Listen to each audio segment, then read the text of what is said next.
একজন মেয়ে কেন ডিভোর্স নেয় শুনে যান।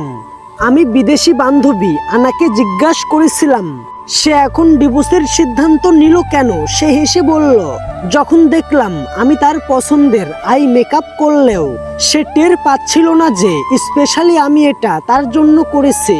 যখন পছন্দের কেকটা তৈরি করে দেওয়ার পরে থ্যাংক ইউ দেওয়ার সময়টুকু সে পাচ্ছিল না, তখন শুনে বুকের মধ্যে একটা ধাক্কা লাগলো। কোথায় যেন মনে পড়ল নিজের কথা, যখন দিনের পরে দিন একা একা অনুভব করার কথা ননস্টপ।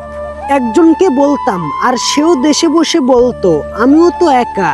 আমার মনে দুঃখের হাসি পেত। আমি তাকে বোঝানোর চেষ্টা করতাম দেশে একা হওয়া আর বিদেশে একা হওয়া এক না রে পাগলা। একদিনের ঘটনা বলি, নার্ভাস ব্যাকগ্রাউন্ড হয়ে লো প্রেশার নিয়ে হাসপাতালে গিয়েছি। হাসপাতালে রিসিভ দিল রাত 12:30টায়। লাস্ট বাসে উঠে ক্লান্তিতে ঘুমিয়ে গিয়ে বাসায় ফেরার 7 স্টপ পার হয়ে 7 স্টপেজ দূরে নেমে দেখি পরের বাস আসবে 5 ঘন্টা পরে। রাস্তায় নেমে হাসপাতালের ব্যান্ডেজ বাঁধা হাতে পাগলের মতো লিফট চাইলাম, লিফট পেলাম।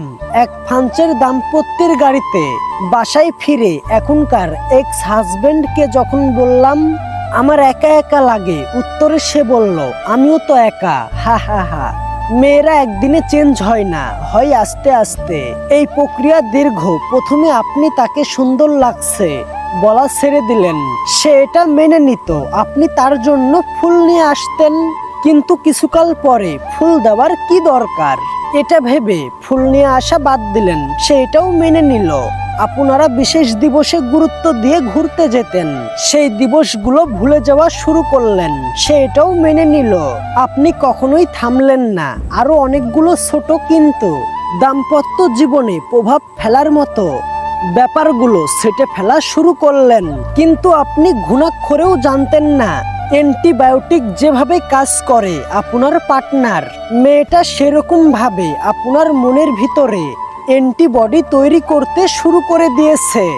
এক সময় সে ফিল করবে আপনাকে ছাড়াও তার চলবে। আপনি খেয়াল না করতে করতে এমন জায়গায় পৌঁছে গেছেন যেখান থেকে দেখলে মনে হবে সে হয়তো নতুন অপশন পেয়ে গেছে।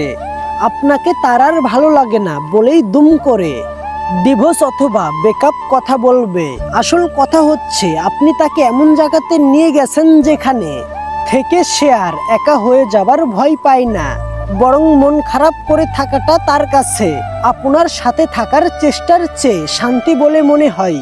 প্রিয় পুরুষ, এই দিন দেখতে না চাইলে আপনার জীবন সঙ্গীর যত্ন নিন। ভালোবাসা প্রথমে আবেগ হলেও পরে অভ্যাস।